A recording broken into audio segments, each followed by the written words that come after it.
తల్లి చెల్లి కాళ్ళ వేళ్ళ పడుతున్నా కూడా దారుణంగా ఈడ్చుకొని వెళ్ళి బండిలో ఎక్కించుకుని తీసుకువెళ్తే ఏంటి లా అండ్ ఆర్డర్ ఉండట పోయినట్ట ఈ రాష్ట్రంలో? అదేమంటే అసలు లా అండ్ ఆర్డర్ గురించి మీరు మాట్లాడతారా? రాష్ట్రపతి పరిపాలన విధించమంటారు 2 నెలలకే అంటే ఏమిటిది? నడి రోడ్డు మీద కిడ్నాపులు జరుగుతుంటే, నడి రోడ్డు మీద మటలు జరుగుతుంటే ఇది మణిపూరా, బీహారా, లేక ఆంధ్రప్రదేశా? చంద్రబాబు నాయుడు గారి నాయకత్వంలో జరుగుతున్నటువంటి ఈ ప్రభుత్వంలో అంటే రెడ్ బుక్ రాజ్యాంగం నడుస్తూ ఉన్నది. పోలీసులకు అసలు ముద్దాయిల్ని కానీ నేరస్తుల్ని కానీ ఏదైనా గొడవ జరుగుతుంటే ఆపేటటువంటి హక్కు లేనటువంటి రాజ్యాంగం ఇది చలామణి అవుతుంది. రెడ్ బుక్ రాజ్యాంగం నడుస్తూ ఉన్నది.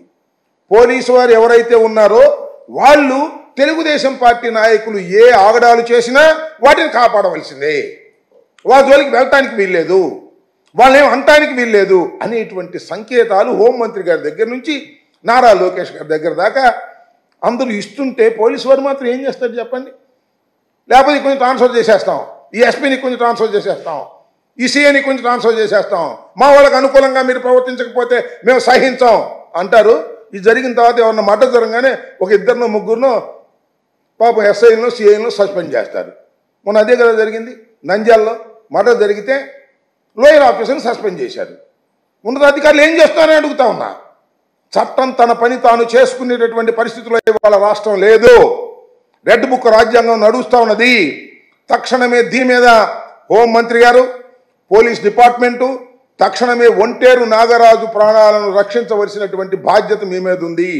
అతనికి ఏమి జరిగినా బాధ్యత వహించవలసింది నారా చంద్రబాబు నాయుడు గారు, గుర్తుపెట్టుకోమని మనవి చేస్తున్నా.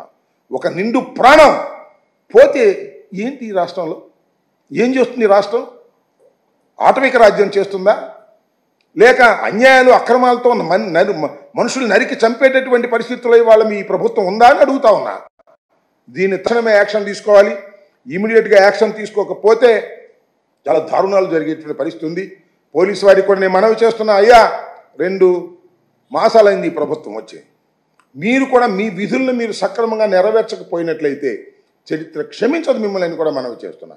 కాబట్టి దీని మీద తక్షణమే యాక్షన్ తీసుకోవాలని కూడా ఈ సందర్భంగా నేను పోలీసు ఉన్నతాధికారులని ప్రభుత్వాన్ని కోరుతున్నా. తక్షణమే నాగరాజు ప్రాణాలను కాపాడవలసినటువంటి బాధ్యత ఈ ప్రభుత్వానికి ఉందని కూడా చెప్పదలుచుకున్నాను.